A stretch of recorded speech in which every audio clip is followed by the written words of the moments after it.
Хитрый маневр совершила Алла Пугачева. Она покинула замок в грязи, через задний выход, и уехала в сторону Санкт-Петербурга.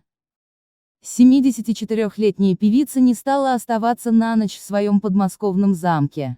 Алла Борисовна покинула его на Роллс-Ройс. Вчера утром примадонна приехала в Москву поездом из Пскова. Скорее всего, Пугачева прилетела с Кипра в Эстонию, которая граничит с Псковской областью. У Ленинградского вокзала Пугачеву встретили двое помощников. Мужчина взял ее розовый чемодан на колесах, а женщина сумку. После этого народная артистка СССР села в свой черный автомобиль Роллс-Ройс. Когда она подъезжала на нем к своему замку в подмосковной деревне Грязь, ее сняли на видео журналисты, которые уже дежурили у замка. Кажется, что никогда в России ни за одной звездой так не охотились. Очевидно, что отъезд Пугачевой в Израиль, после начала спецоперации, поднял ее и ее супруга на новые вершины славы.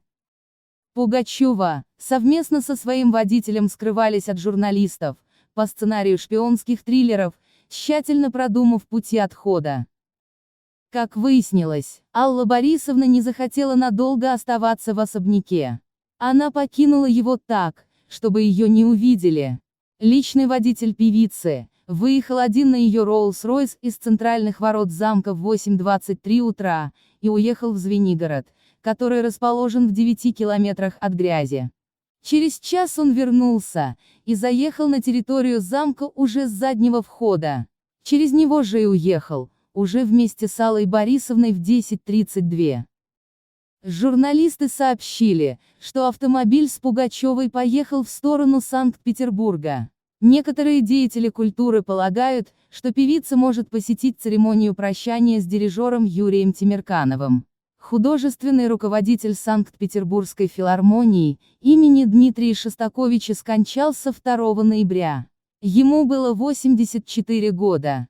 Церемония прощания с ним состоится 5 ноября в Большом зале Петербургской филармонии.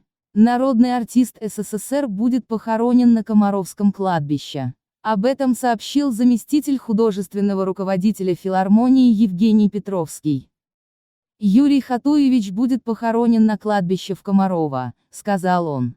Комаровское кладбище имеет статус историко-мемориального.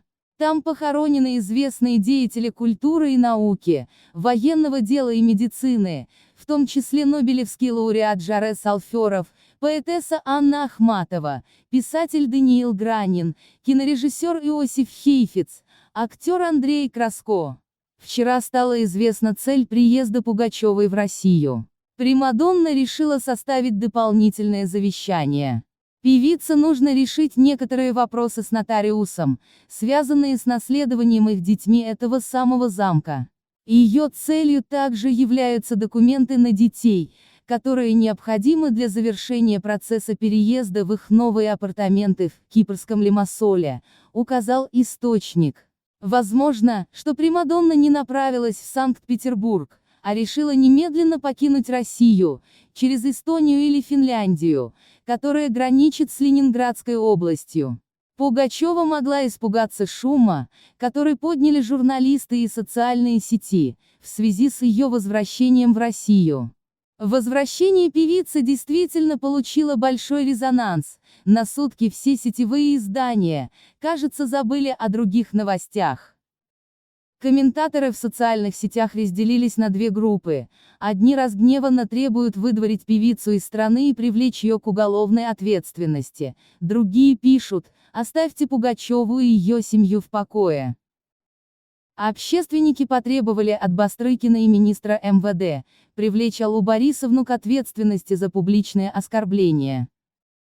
Ну что ж, а мы продолжим наблюдать за ситуацией с примадонной, так как ее нынешний визит, действительно, по накалу эмоций схож с шпионским триллером. Не забудьте подписаться на канал, чтобы не пропустить самое интересное.